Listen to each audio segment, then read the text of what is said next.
Ndị be ka anyị na-emela kpole abụ nwaada Adanganga nke izizi.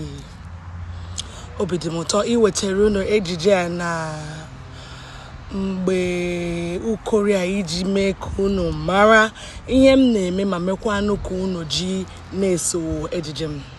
Ndewo. Unu ewekwala iwe dịka olu m si na-ada. Unu ewela iwe ma gekwanụ ntị ma gee ọfụma dịka m na-achọ ịgwa unu ihe m na-eme. Abụ m onye nkụzi ụmụaka. Ihe gbasara ụmụaka na-amasị m nke ukwuu. Ụmụaka nke ndị nọ n'afọ site n'afọ 3 gawa n'iru.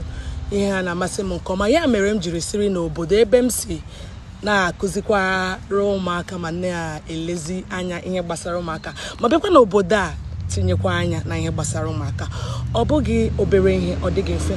Unu onye nkụzi tụmadị onye nkụzi na-akụziri ụmụaka, biko mesana ya aka n'azụ ma kelee ya nke ọma maka na ọ bụghị obere ihe. Ngwa ejije m na-ewetara unu n'ụbọchị taa bụ ihe gbasara ụmụaka ma gbasarakwa otu ha si agụ ihe. Ọ bụrụ na ị nwere nwatakịrị dị afọ 4 n'ebe ọbụla ị nọ, obi na-anụ gị ọkụ na ọ naghị agụ ihe ma ọ bụ ọ naghị ede ihe, esogbula onwe gị. Ị nwere ike detere m akwụkwọ ma ọ bụ jụọ ajụjụ ihe ị nwere ike ime gbasara nwa gị ahụ.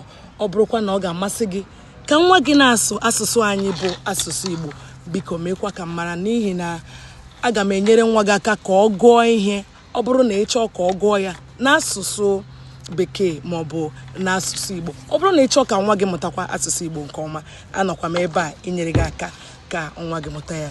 Otu aka ọha m n'ọnụ n'ụbọchị taa bụ ụbọchị Fraịde n'ọnwa Maachị n'afọ 2026. Ndewonu, ọ ga-adịkwanụ mgbe ọzọ. Ka emesịa.